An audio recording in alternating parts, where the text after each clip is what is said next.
Gagawa tayo ng togi today at ang gagamitin natin ay isang cup na munggos. Hugasan lamang natin ng maigi ang ating mga munggos at takpan natin at kailangan nating ibabad magdamag. Kinaumagahan mapapansin natin na kulay brown ang ating tubig. So hugasan natin ulit ito at takpan at kailangan natin ulit itong ibabad. Pagkahapon, ayan na ulit ang ating mga munggos. Palitan ulit natin ng tubig, hugasan, takpan natin, at pagkagabi, ganyan na ang magiging itsura ng ating mga munggos. Malalaki na siya guys, at kailangan na natin itong isalin sa ating mga strainer. Hugasan lamang natin ulit ito ng maigi para maganda yung kalabasan ng ating mga togi. So ayan guys, nilagay ko na siya sa ating prepared steamer na mayroong shelf liner. Ang ginawa ko, nilagyan ko pa siya sa ibabaw ng shelf liner at saka bimpo. Saka ko siya diniligan, takpan. Ganun lang ang ating gagawin guys sa loob ng 4 na araw. Ayan lang, constant watering ang ating gagawin at huwag nating gagalawin kung ano yung ating inilagay sa ibabaw na bimpo kasi para hindi masira yung formation ng mga tauge natin. So ayan guys, mapapansin nyo na lumalabas na ang ating mga roots. So ganun pa rin ang gagawin natin, diligan natin mula umaga, hapon at gabi. Palagi natin itong tatakpan at kailangan walang liwanag na makakapasok sa ating container. Kasi ito yung magiging reason kaya nagiging green ang ating tauge, yung leaves niya. So ayan guys, constant watering lamang ang kailangan. Kailangan natin ng patience para sa ating tauge para maganda ang resulta.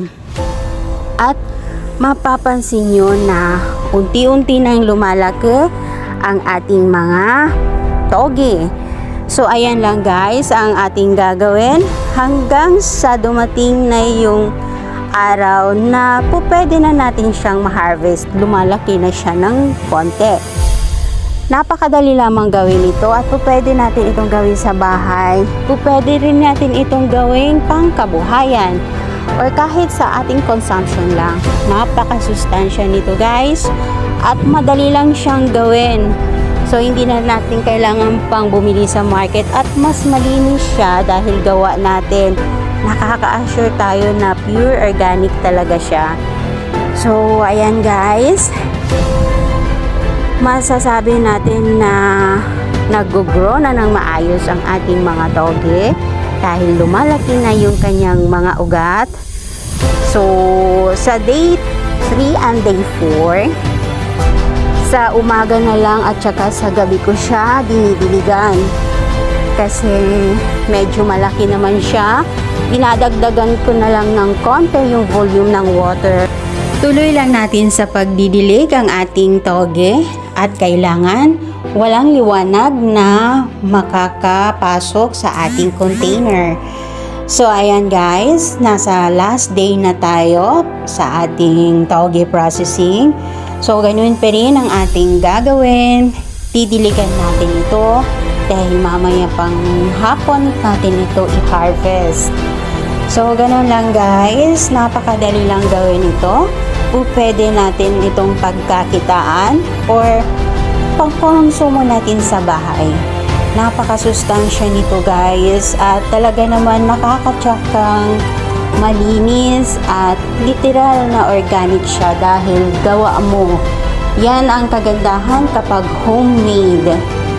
At ayan na nga guys, masasabi natin success yung ating ginawa dahil napakaganda ng tubo ng kinalabasan ng ating mga tauge. So ayan guys, pwede na natin itong i-harvest. Ayan, pwede na natin tanggalin yung ating takip. At makikita niya naman, ayan na guys, napakaganda niya. So ganun lang, yan ang result kapag hindi mo ginagalaw-galaw yung ating toge, yung nasa ibabaw, hindi nasisira yung kanyang formation.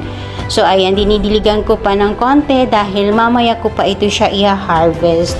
So ayan, thank you for watching. Please like and share.